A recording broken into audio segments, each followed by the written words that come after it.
Toyota's GR Supra revives a classic sports car formula with a bit of Teutonic help. It's fast, it makes a statement, and it's been developed by real enthusiasts. What's not to like?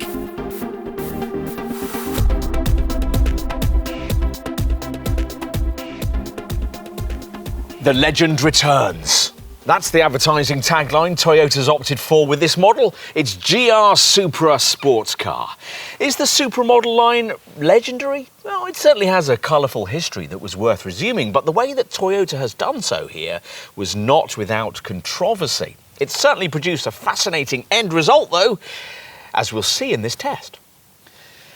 Quite a rare thing, a Toyota sports car these days. After all, the only one launched in the last decade has been the GT86.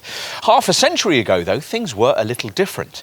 It was Toyota who produced Japan's very first serious sports car, the 2000 GT of 1967, which then set the scene for a string of more affordable Celica sports coupe models, more powerful versions of which gained Supra-badged derivatives from the end of the 70s. The second-generation A60 series Celica Supra was first imported into our market in 1981, before the Supra became a model line in its own right with the Mark III A70 series version of 1986. It was the fourth-generation A80 series Supra model of 1993, though, that enthusiasts tend to remember, a model quickly recognised alongside Nissan's Skyline and the Honda NSX as a modern Japanese sports car classic. A position cemented by a starring role in the very first Fast and Furious film and a prominent place in the original version of Sony's Gran Turismo PlayStation game. By the turn of the century, though, as Toyota's attention became consumed with hybrids and SUVs, the Supra was forgotten. The buyers that had once loved it drifting away to other brands when production ended in 2002. And that might have been that, had not BMW found itself in need of a partner to develop the third-generation version of its Z4. Teaming up over a shared design that could also produce another Supra initially seemed a good idea. Toyota knew that fans of the previous car would want the same front-engine, rear-driven formula with straight-six turbo power. Engineering the Munich maker was well-placed to provide. But opinions in Tokyo and Bavaria quickly differed over the kind of end result the market might want, and the project, having initially floundered, only really got back on track when it was decided that the two companies would use the same basic ingredients to produce two quite different models. BMW's was to be a convertible roadster and Toyota's to be a harder core, more enthusiast-orientated coupe, the car we have here. This is the first Toyota to be produced entirely by the brand's competition division, Gazoo Racing, hence the GR Supra badging. It's built alongside the Z4 on an Austrian production line in Graz, but uses only the top engine found in its BMW cousin, a 3-litre, 335 bhp unit that is indeed a turbo straight-six. Chief engineer Tetsuya Tada describes this as a sports car without compromise, which, if true, would certainly be an achievement, given the need here to somehow bond a Toyota body shell to Bavarian engineering and produce a purely focused end result. Is that what we've got here? Time to find out.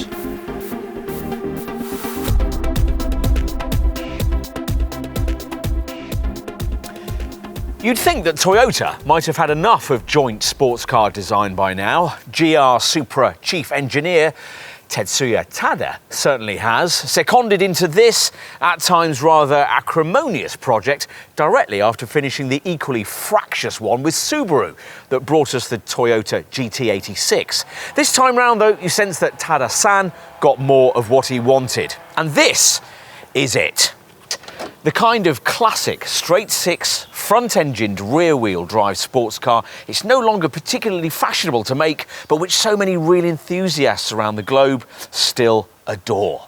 The twin-scroll turbo power plant has 500 newton-meters of torque and 335 braked horses at its disposal. All of them, as you will have read elsewhere, Bavarian in origin. Which, of course, has led to endless media comparisons between this car and its BMW Z4 M40i development cousin. Tada-san hasn't got much time for any of that, pointing out that all the dynamic elements that really matter, namely the settings used here for suspension, steering and the electronically controlled differential, are all Toyota's own. If you're going to compare the Supra to another car, he says, compare it to a Porsche Cayman. But that, of course, is another potentially inaccurate benchmark, the 718 series Porsche being rather different due to its mid-engined four-cylinder configuration, though that car's power output, performance figures and price are all very similar to what's provided here.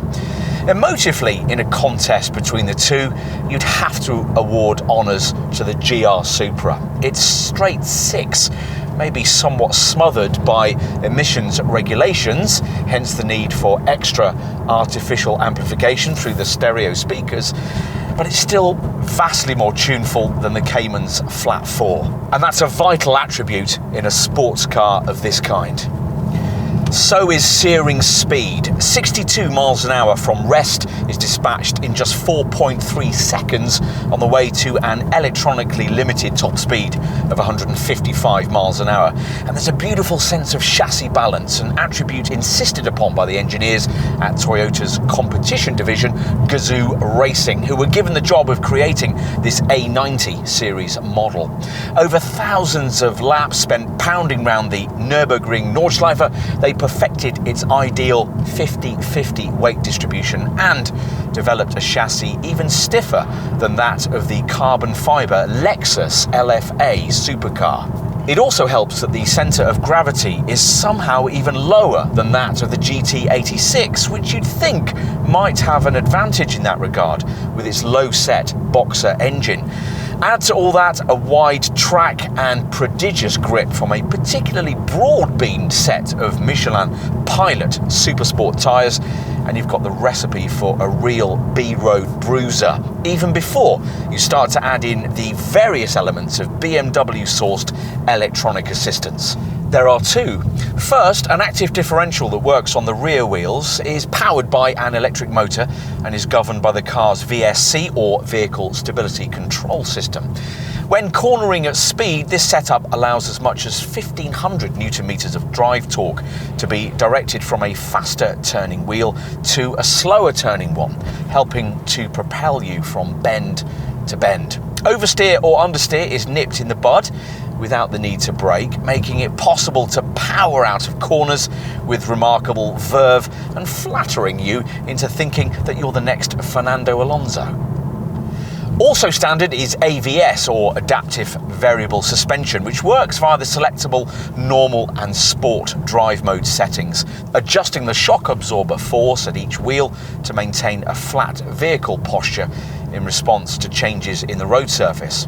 As usual with drive modes, these ones also influence steering, engine and transmission response with settings you can customise via a Sport individual centre screen menu.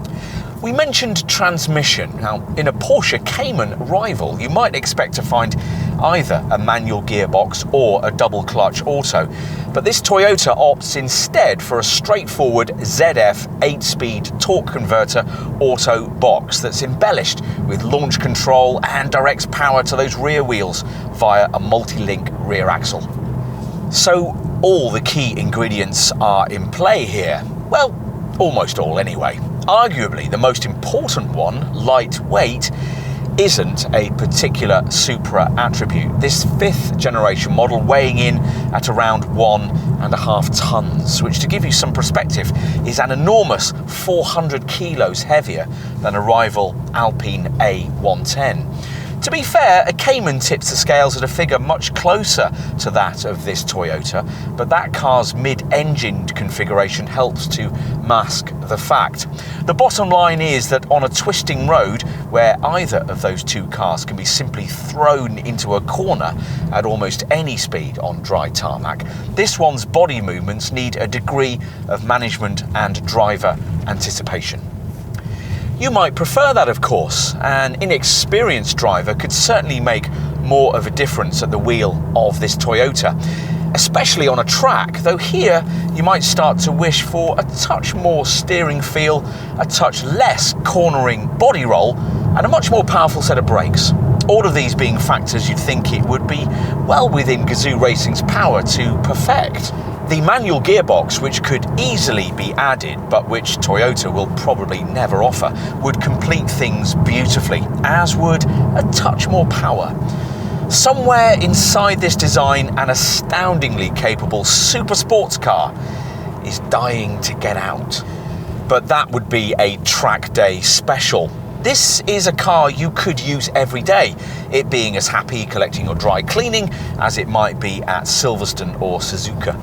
Refinement is pretty good by class standards, though not helped by the fact that there's no physical barrier between the cabin and the boot. Plus, the gearbox is super smooth, and in normal mode, the suspension easily smooths out undulations and tarmac tears in a manner you simply wouldn't expect a really capable sports car to be able to do. Transcontinental motoring would be easy in a GR Supra. You simply couldn't consider it in an Alpine A110, and you might even think twice about vast distances if you owned a Cayman. Safety system provision is also on a different level to either of those two cars. Which leaves us with what? Well, certainly not the BMW clone that the ill-informed might suggest this car to be. Instead, thanks to the efforts of a small group of passionate, dedicated engineers, it turns out to be a credible evolution in a classic sports car line. For us, though, this A90 series Supra shares most in concept and execution with the design that inspired its model series in the first place, the legendary Toyota 2000 GT of 1967. And that's not a bad heritage to draw upon.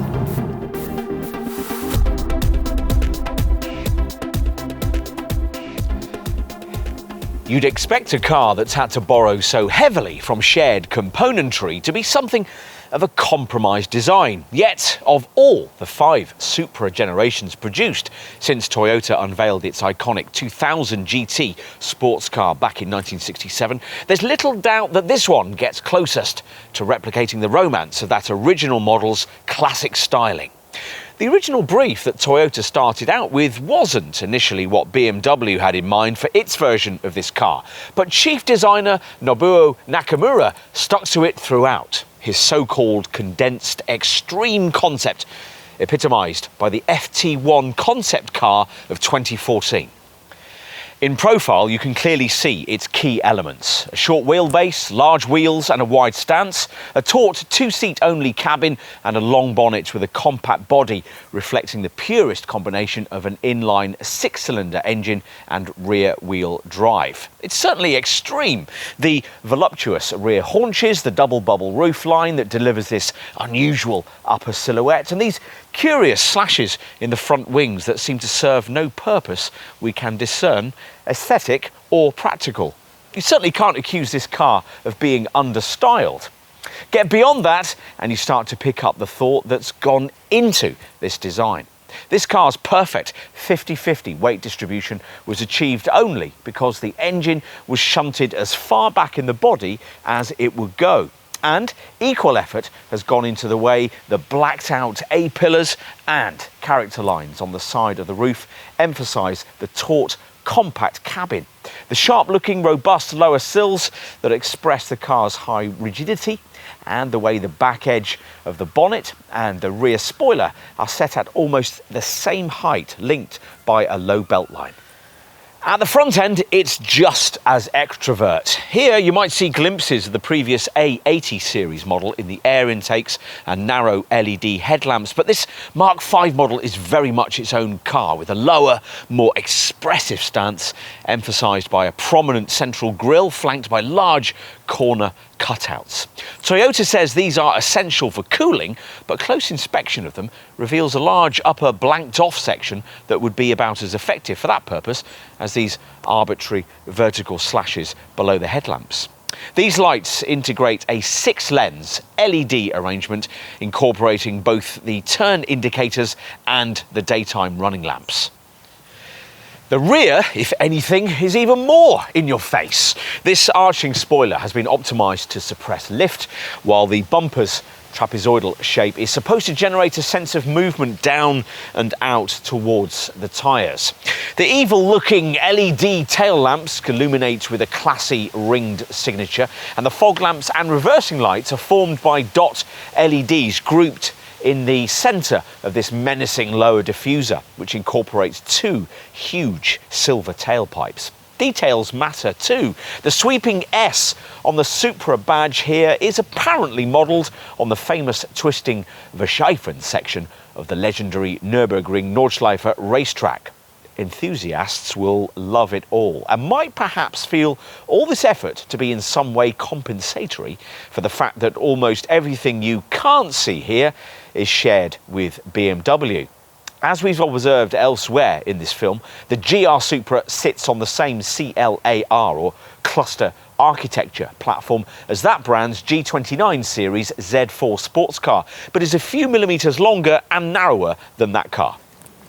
Enough, let's take a look inside.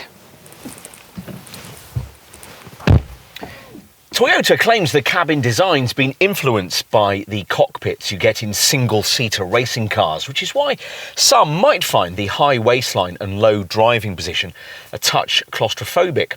The dramatic view forward over the long bonnet also requires some adjustment, but overall, most in this car's target market will love the focused, driver-orientated feel this interior delivers. What Supra fans with wider brand experience might not like so much is the vast amount of shared BMW componentry on show here, most of which Toyota hasn't taken much trouble to hide. The iDrive multimedia system, virtually all the switchgear, the gear stick, the door handles, the column stalks, the display fonts, all of it's lifted directly from the Z4. Even if you hadn't experienced that car, you might feel the end confection to be rather curious, particularly after dark when the Toyota badge on the steering wheel isn't illuminated, but all of the Munich maker's secondary knobs, stalks and switches are. That's one way of looking at it. Another is to wonder whether if Toyota had relied entirely on its own parts bin, the end result would have been more befitting to such an expensive sports car. We think not. In any case, there's also quite a lot here that's different to what you'd find in a Z4. The great-looking supportive sports seats, the thin-rimmed steering wheel and the bespoke instrument cluster screen you view through it, complete with prominent 3D effect orange rev counter and white digital speedo. The fascia design, dominated by these flowing mid-level central vents, is different too, which isn't necessarily better because the central part of it isn't angled toward the driver as it is in the BMW. Plus, the infotainment screen isn't so well integrated and, at 8.8 inches, is significantly smaller too. Ah yes, the infotainment screen. You can't imagine that a BMW styling studio would have signed off the kind of positioning of it that you get here. The iDrive monitor squashed into a letterbox style format that can be difficult to read, especially in bright sunlight. Toyota has added its own startup graphics and warning messages, but otherwise you get all the same fonts and menus that you would in any BMW. If, like us, you're tempted to grumble further on this point, bear in mind Toyota's observation that changing the warning messages alone meant the addition of 20,000 lines of extra code. To change the entire system would have added a significant increase to this car's overall asking price. Would you care enough about this issue to pay that? No, we wouldn't either. In any case, there's lots about this infotainment setup you wouldn't want to change. Everything you need is here, including a 10-speaker audio system, navigation, Bluetooth and voice recognition.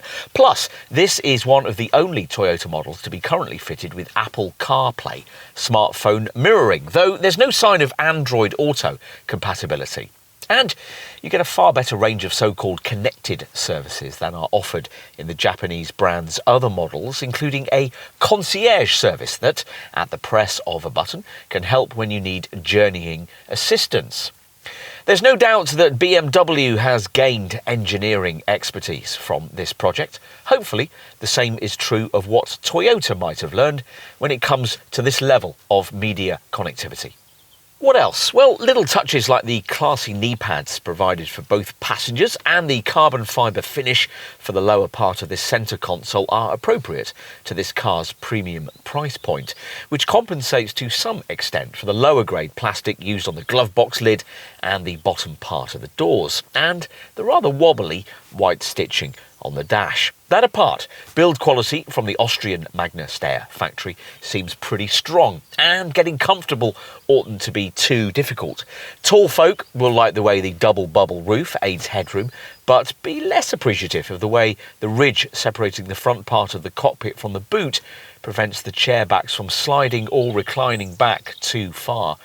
Otherwise, you should find it easy to get the leather-stitched steering wheel and the integrated sports seat with its body-holding side bolsters just where you want them. At which point you'll appreciate that despite the low-slung seating position, forward and side visibility are fine. As usual in a sports coupe though, your over-the-shoulder view isn't, so you'll be needing the standard parking sensors and rear-view camera.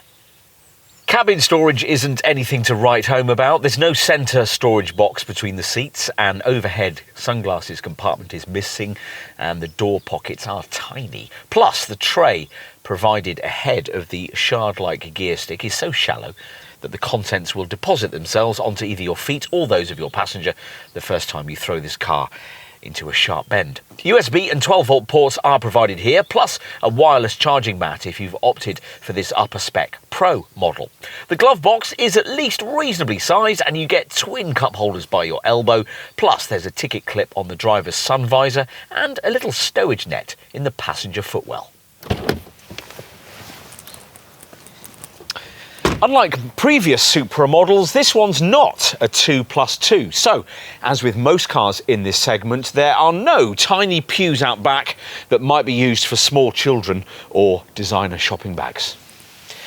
So, just about anything you want to carry needs to go in the boot. A rear hatch, just like the kind of thing you'd get in a rival Audi TT RS or Jaguar F-Type coupe. Accessing it is a little fiddly. There's no outward catch, so to release the tailgate you'll need to either press the button inside the cabin or click the key fob. Then once you have, prise your fingers into the slim crack that opens up on what will inevitably be grimy paintwork.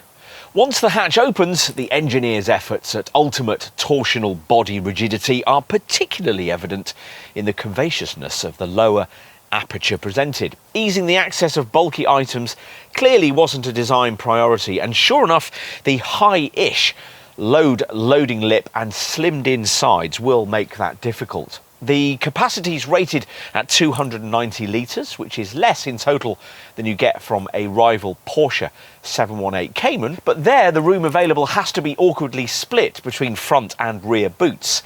Here there's less faffing about, and Toyota promises that there's enough space for a coupe's weekend luggage, a track day or a trip to the golf club.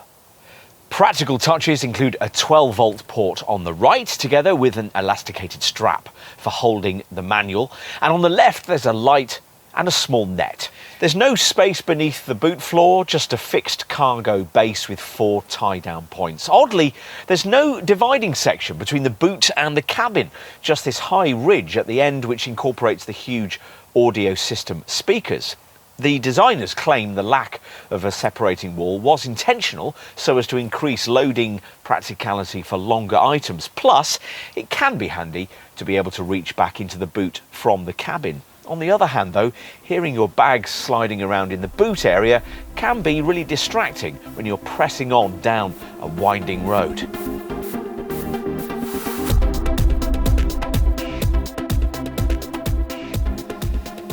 The GR Supra range is straightforward. This single coupe body style and one 3-litre straight-six twin-turbo engine that from launch was offered in a single 335 brake horsepower state of tune. Pricing might cause a quick intake of breath from those who remember the relative affordability of earlier Supras from its introduction. This one listed at just under £53,000 in its standard form, but the vast majority of buyers in our market opt to find the extra £1,300 to get the up-spec Pro version we have here. To the first 90 European buyers of this 5th generation A90 series Supra, Toyota offered a limited run A90 edition version, which cost £56,495 and quickly sold out. Will there be other options in the future? Well, Toyota isn't saying, but there probably will be. Chief engineer Tetsuo Tada says that a manual gearbox option hasn't been ruled out in the unlikely event that it turns out there's significant demand for one. And clearly the brand could insert the 4-cylinder engines that BMW offers in the Z4. The brand already sells a 4-cylinder GR Supra in Japan. Race versions of this car may also proliferate. Toyota Gazoo Racing already offers the GR Supra GT4, developed to allow private drivers to compete in the FIA GT4 competition category. If you can only dream about racing or owning a GR Supra, well, fear not. Toyota's thought of you too, entering the fast-growing world of e-motorsports and joint developing with Sony the GR Supra GT Cup game for PlayStation 4. Get good at this, and you can even race your GR Supra in the FIA-accredited GR Supra Cup online race series. But let's get back to this road car. Like other reviewers, we've talked a lot elsewhere in this test about this car's joint-engineered close cousin, the BMW Z4, the top M40i version of which shares this GR Supra's engine, and at the time of this test cost just over £49,000. But because that car is a convertible and slightly more of a GT than an out-and-out sports car, Toyota contends that it can't really be compared directly to a GR Supra. Instead, they were targeting another Teutonic sports car competitor, Porsche's 718 Cayman, as you might be able to tell from the fact that a comparable Cayman S costs around £54,000 and puts out 345 horsepower. But it's only got 4 cylinders and would cost considerably more than a Supra if specified to a similar level. What about other competitors? Well, what do you call a proper sports car? BMW's M2 competition model probably qualifies under that description, despite the fact that it shares the same body shell as a hairdresser's 2 Series Coupe. This M2 uses the same 3-litre straight-six as this Toyota, though in uprated 410 horsepower form, but at the time of this test was in its run-out phase, with the last available examples costing around £51,000. Enthusiasts won't spend too much time considering either Audi's TT RS Coupe, which uses a 2.5-litre 395 horsepower 5-cylinder engine and costs around £54,000, or the Mercedes AMG SLC 43 hardtop coupe roadster, which uses a 3-litre 390 horsepower 6-cylinder unit and costs around £49,000.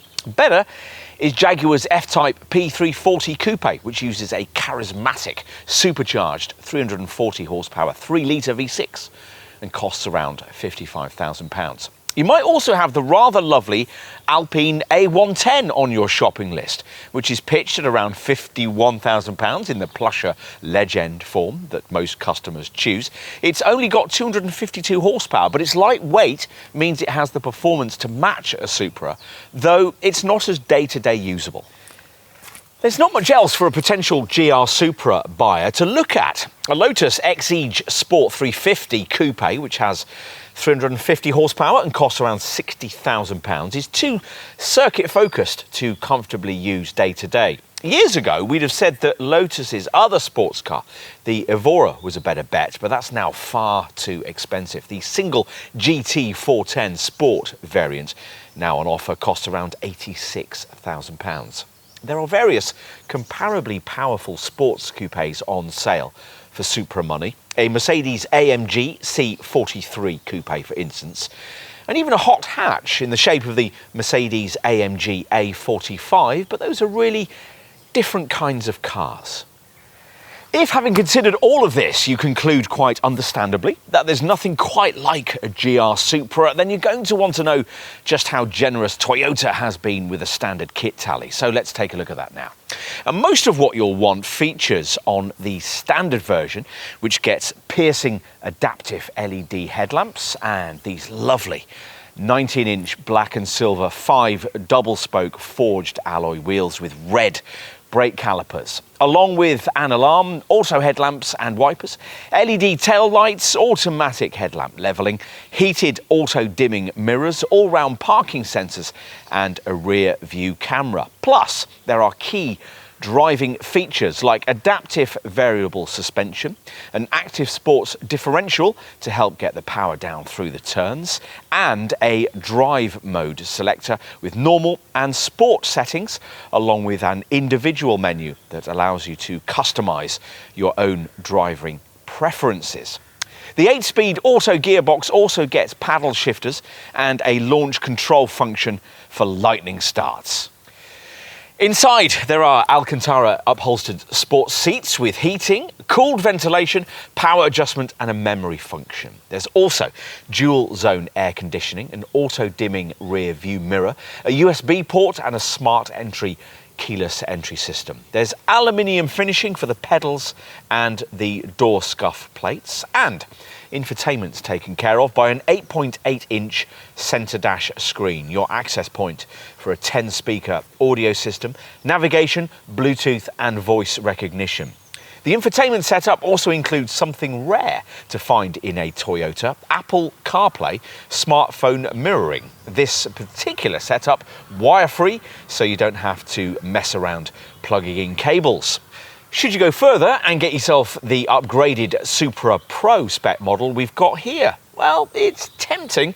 This plusher variant adds full leather upholstery, a 12-speaker JBL premium audio system, a wireless charging mat and a head-up display. The limited run sold out A90 special edition model we mentioned earlier added unique paintwork, red leather sports seats and a special matte black finish for the wheels. You'd expect a modern sports car of this kind to be properly connected, and sure enough, all versions of this Toyota are, with so-called connected services that let you seek help when you need journeying assistance and it isn't convenient to use your phone. There are selectable weather, news, online search and wiki local options, and included as standard is a concierge service that can locate restaurants, book hotels and even update you on the status of your flight. And if you have an iPhone, you'll be able to download an app giving you access to various Toyota Supra Connect services, able to do things like remotely lock or unlock your car, or help you find the thing if you've forgotten where you parked it. If you need to check your Supra's fuel level, range or mileage from wherever you are, you can simply open the app. And should you need to sound the horn, flash the headlights or change ventilation settings, you can do that too. What's more, Toyota Supra Connect also allows you to send your next destination to the navigation system from your phone with one tap. What else? Well, unless you specify your car in solid lightning yellow, you'll find that all the available paint shades cost extra. There's the premium solid shade we have here, Prominence Red, plus 5 premium metallic finishes in white, black, silver, ice grey or deep blue. The final shade, Matte Storm Grey, is reserved for the limited edition A90 variant. Let's finish with a look at safety kit. Now, all versions of this car get the Toyota Supra Safety Plus pack, which includes the 5 camera-driven features that most new Toyota and Lexus models now offer. You can brief yourself on which systems are currently active and customise the setup by pressing this safety system button below the gear stick. The key camera safety element as usual these days is front collision warning autonomous braking. Toyota calls its setup a pre-collision system, and it works as all these kinds of setups do, scanning the road ahead as you drive in search of potential collision hazards. If one is detected, you'll be warned. If you don't respond or aren't able to, the brakes will automatically be applied to decrease the severity of any resulting accident. This setup is also able to specifically identify people and cyclists, and it will apply braking if a pedestrian is detected in front of your Supra at speeds of between 19 and 50 miles an hour. The other 4 Safety Plus pack features can be quickly covered. A lane departure warning system, lane departure alert with steering assist, warns you if you've drifted out of your lane, applying steering lock to ease the car back to where it ought to be. It works seamlessly with an intelligent adaptive cruise control system, able to regulate your distance to the car in front and, if necessary, slow you right down to a standstill, then start you off again. Finally, automatic high beam automatically dips your headlights at night, and road sign assist pictures road signs on the move, displaying them on the dash. In addition, you get an e-call emergency call system that'll alert the rescue services with your exact GPS location if the airbags go off in an accident, an attentiveness assistant that'll constantly monitor your driving reactions for drowsiness, a blind spot monitor which alerts you if you're about to pull out when there's a vehicle in your blind spot, and rear cross traffic alert which warns you of oncoming traffic if you're reversing out of a space. As for more conventional safety kit fitted to all GR Supra models, well, pretty much everything you'd expect is present and correct. So, tick off a pedestrian-friendly bonnet, Isofix child fastenings, and 7 airbags, twin front, side and curtain bags, plus a driver's knee bag. Across the range, you'll also find a tyre pressure monitoring system and hill start assist control to stop you from drifting backwards on uphill junctions, and an emergency brake signal for panic stops. In addition, there are all the usual electronic driving aids for braking, traction and stability.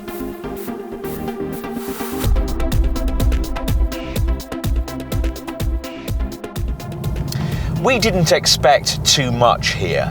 With a curb weight of around 1.5 tonnes, the GR Supra is hardly, after all, the lightest sports car of this kind, around 100 kilos of its overall weight taken up by all the emissions and safety legislation introduced since the previous generation model left production.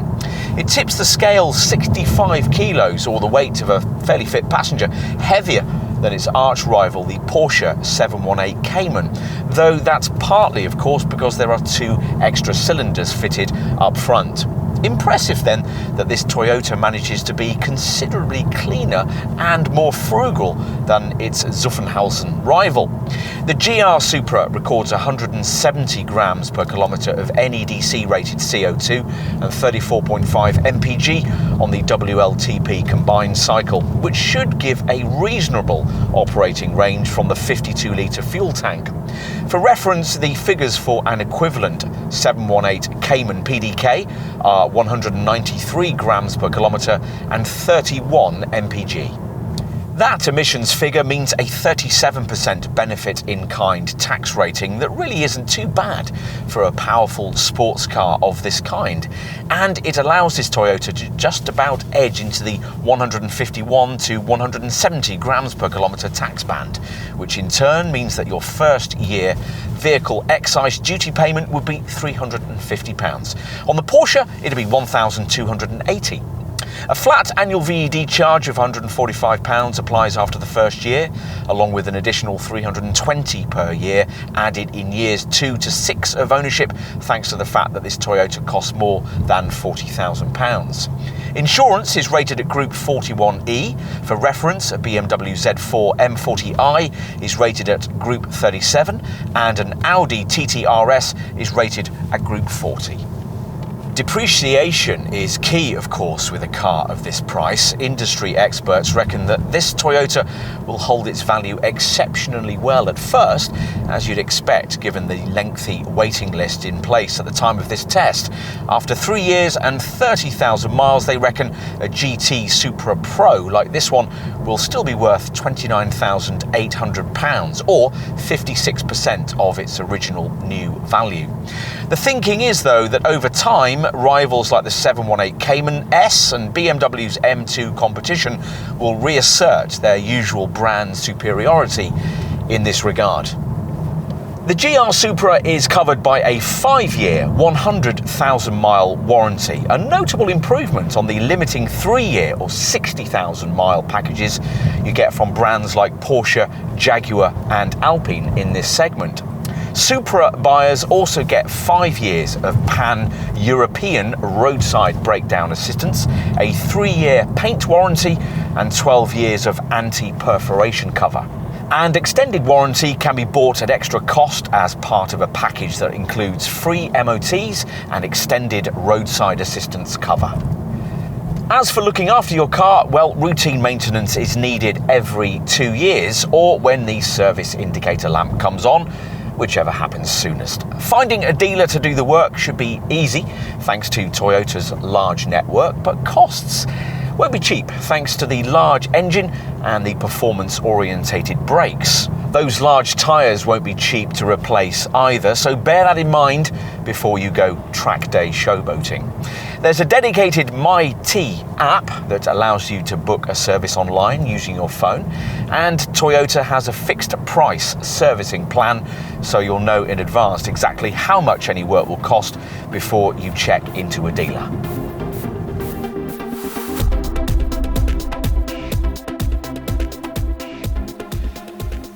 Is this an uncompromised sports car as Toyota promises? Of course it isn't. No joint engineering project can ever be quite that. The sort of Supra chief engineer Tetsuya Tada and his colleagues would have created from a clean sheet would surely have been different from this A90 series model, but perhaps not so very different. Because the company stuck to its guns on what it wanted from this car, the end result has stayed true to the essential tenets of Supra development. And because of the BMW shared engineering, which was what made the whole thing viable in the first place, this model could be brought to market before the onset of emission regulations that in future will severely curtail the oral excitement that cars like this can offer. Tada-san sees this as an old-fashioned sports car, and in many ways it is. There's something timeless about the feel of a classic front-engine sports car with a lightly loaded driven rear axle that you just don't get from supposedly purer mid-engined models like Porsche's 718 Cayman or the Alpine A110. Of course, an old-fashioned approach is inevitably also a slightly heavy-handed one. Expect this Toyota to handle with quite the agility of those two rivals and you could be disappointed. It'd certainly be slightly slower than either the Cayman or the Alpine in the lap times you'd record on a circuit. But 99% of your driving life isn't spent on a circuit, and day to day we can imagine how a GR Supra buyer might value this car's emotive soundtrack and more muscular feel over the pure handling perfection delivered by those two competitors. The considerably increased boot space, much stronger standards of safety provision and extra equipment would also probably be welcome too.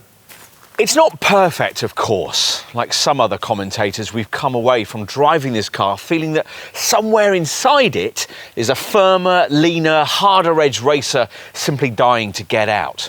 What a Supra this would be with slightly sharper steering, fractionally firmer shocks, 100 kilos less weight, and the more powerful version of the same straight-six engine that BMW used in its M2 competition model. We'd ideally want the super slick manual gearbox that the Bavarians fitted there too. Perhaps somewhere on a Gazoo racing test track, such a car already exists. For the time being, though, we can understand why many will quite happily take this GR Supra just as it is. Reviewers like us shouldn't be criticising this Toyota for what it can't yet be, but giving thanks for the fact that against the odds in a market obsessed with silly SUVs and dull electrification, a car like this has made it to volume production. It's special and memorable and different and fun.